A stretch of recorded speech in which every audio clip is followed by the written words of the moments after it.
Hi!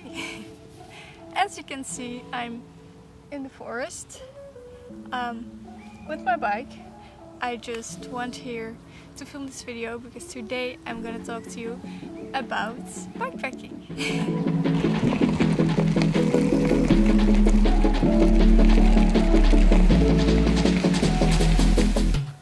Today I want to dive into what you do when you're wanting to go on a bikepacking trip, because you have to start somewhere, and I'm gonna talk you through that today.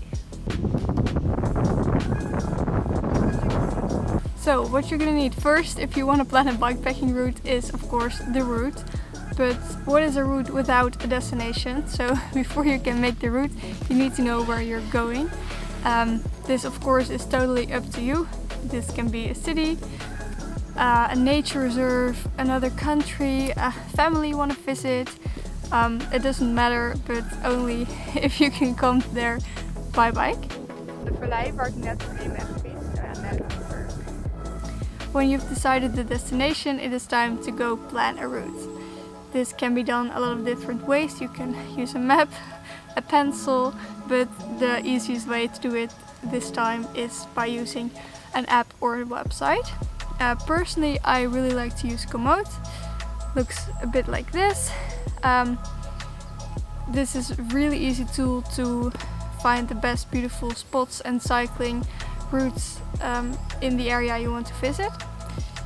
It's also compatible for bike computers, so if you're wanting to ride with this, you can just upload the route you made on Komoot to your bike computer and you can just follow it.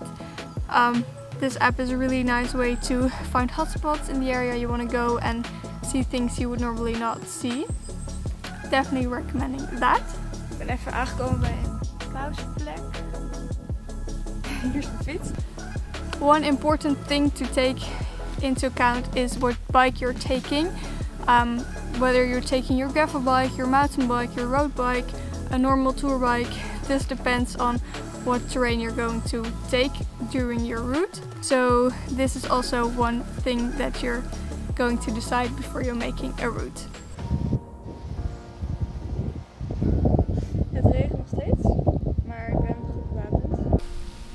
When you made the route, it is now time to go look at a place to sleep or find an accommodation, because you can go for a luxurious option like a hotel or an Airbnb or maybe even a bed and breakfast, but you can of course also go for an outside experience by sleeping in the tent on a camping, or maybe even go wild camping without a tent, but that's totally up to you. It's all good.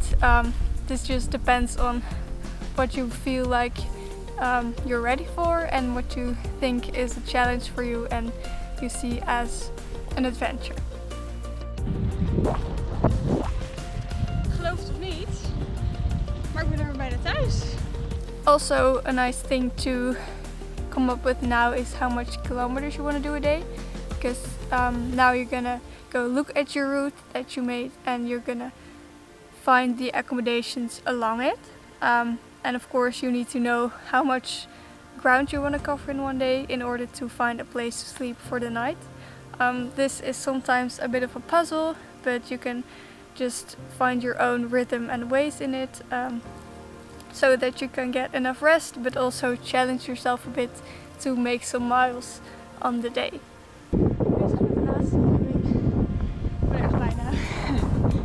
Some things you're gonna need are obvious, because you're gonna need some clothing, some toiletries, food, some bike tools of course, but some small things are really easy to forget. I prepared myself for rain, but like this kind of rain, did not expect that. For example, have you thought about a tiny bike lock you're gonna use while you're going for pit stops at a supermarket, or maybe some bars you can take for when you're hungry and you haven't found a supermarket yet? Nou, we hebben het even droog gehouden. Besides that, it is also valuable to figure out what kind of weather it's going to be, because that will determine what kind of clothing you need.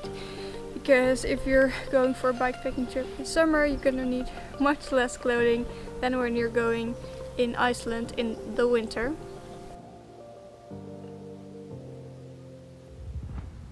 And it's also very important to know what kind of food there will be in the country and what you're gonna need during your trip. Also make sure to bring enough water. Maybe you need big buttons or water bottles, maybe got enough to little ones. But water is definitely not something you want to forget. Daar zit ik dan lekker in de zon. Super lekker bakje gevonden. Zalmsalade. Eet smakelijk. If you're curious to what my setup looks like and what I bring on my bikepacking trips, you're gonna want to follow this account because that's something that I will discuss in a further or next video.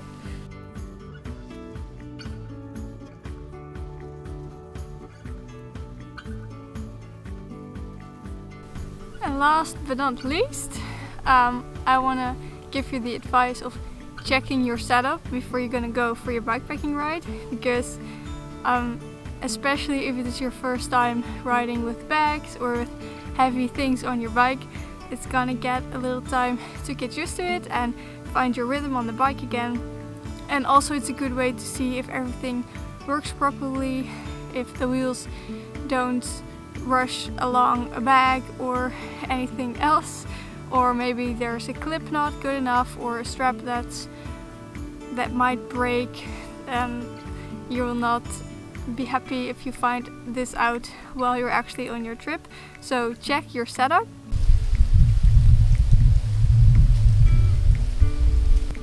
I hope this wasn't too much for you and you're now all nervous for everything you need to get done before you can go. But it is actually not that difficult, and once you get used to it, it's going much more faster than your first bikepacking trip. And I can already tell you that even if it sounds much, it's all worth it. And as I like to say, you're never gonna be 100% ready. So you can just step out of your comfort zone and experience the whole thing, and it will be all worth it in the end.